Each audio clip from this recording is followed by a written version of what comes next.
Bonjour Béatrice, Bonjour, comment ça Laurent. va ce matin? Très bien, merci. Alors décidément c'est l'automne Gauguin. Il y a eu le film de Deluc avec Vincent Cassel, on en a parlé avec Charlotte Bouteloup ici même.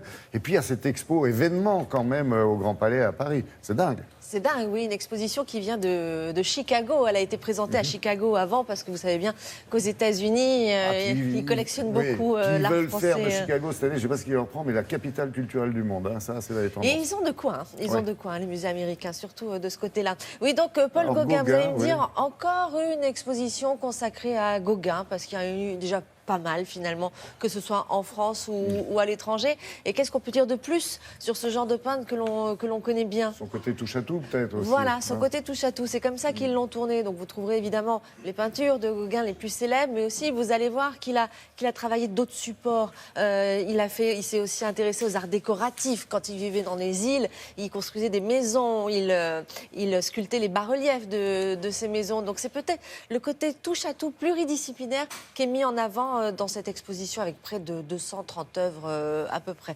On viendra sur ce Gauguin évidemment qui est parti de Paris avec les impressionnistes et qui a dit j'en ai marre, je veux faire autre chose, qui est allé en Bretagne pour des raisons financières tout d'abord, puis du côté d'Arles où il a rencontré Van Gogh. Vous connaissez l'histoire, ça s'est pas très bien fini entre eux, il a perdu une oreille pour arriver justement dans les îles du côté de Tahiti et puis les îles Marquises. Il faut savoir qu'à cette époque, à Tahiti, on le connaissait pas, hein, Gauguin, très peu, hein, le grand public. Ouais, mais il s'est fait une réputation. Il s'est fait une réputation parce que... Du côté mœurs, il était également touche-à-tout aussi. Oui, du côté mœurs, voilà, ça aussi, c'est une autre histoire.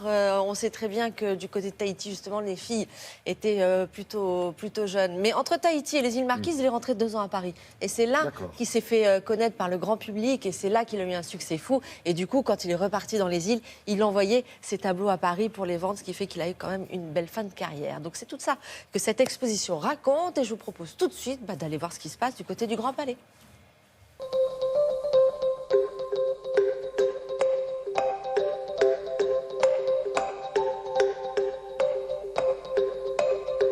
L'exposition Gauguin l'alchimiste a pour ambition de montrer le laboratoire de la création de Gauguin. Certes, Gauguin est un merveilleux peintre qu'on connaît assez bien, mais surtout il a travaillé dans des disciplines extrêmement variées, de la sculpture, de la céramique, de la gravure, et on met vraiment en rapport toutes ses productions avec sa production peinte. Donc l'idée, c'est ces allers-retours continuels qui nourrissent vraiment sa création et le font avancer.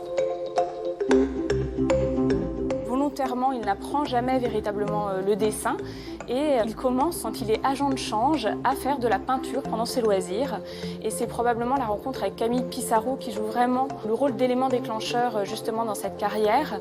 Et progressivement, donc, il connaît ce milieu impressionniste, il expose avec eux et il sent aussi qu'il faut s'en dégager. Donc c'est la raison aussi pour laquelle il cherche à partir de Paris. Donc il va en Bretagne.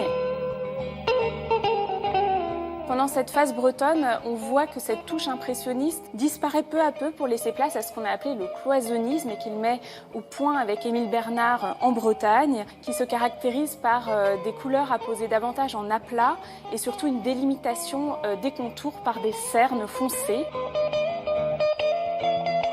Et puis surtout, grande caractéristique de Gauguin, c'est toute la leçon d'ailleurs qu'il donne aux artistes nabis, c'est d'appliquer des couleurs subjectives, les couleurs telles que l'artiste les perçoit et pas du tout telles qu'il peut les voir dans la nature.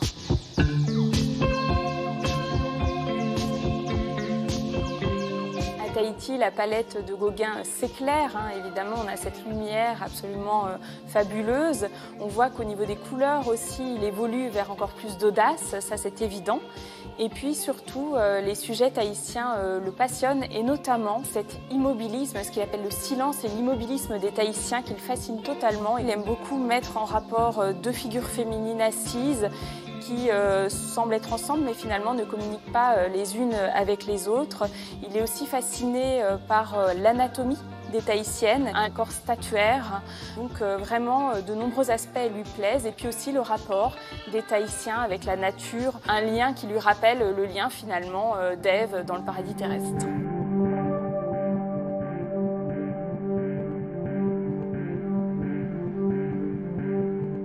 cette part de mystère que Gauguin introduit sans cesse fascine. Ces tableaux sont sujets à des interprétations sans fin. Et puis on a évidemment, c'est la beauté de cette palette qui fait que même si on ne connaît absolument rien à l'art, si on aime les couleurs, si on aime l'exotisme, évidemment, on est fasciné par la peinture de Gauguin.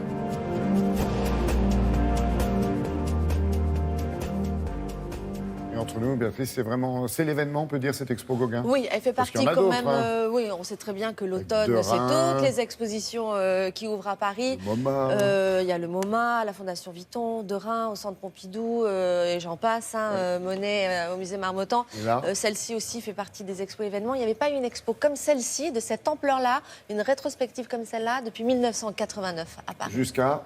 Jusqu'au 22 janvier. D'accord, on a tout l'automne et un Oui, bout de elle vient l'hiver de- quand même pour y elle vient aller de et admirer commencer. cette expo Gauguin. Merci beaucoup Béatrice. Merci. Avec vous, on a vu quel était donc l'événement culturel de cette semaine.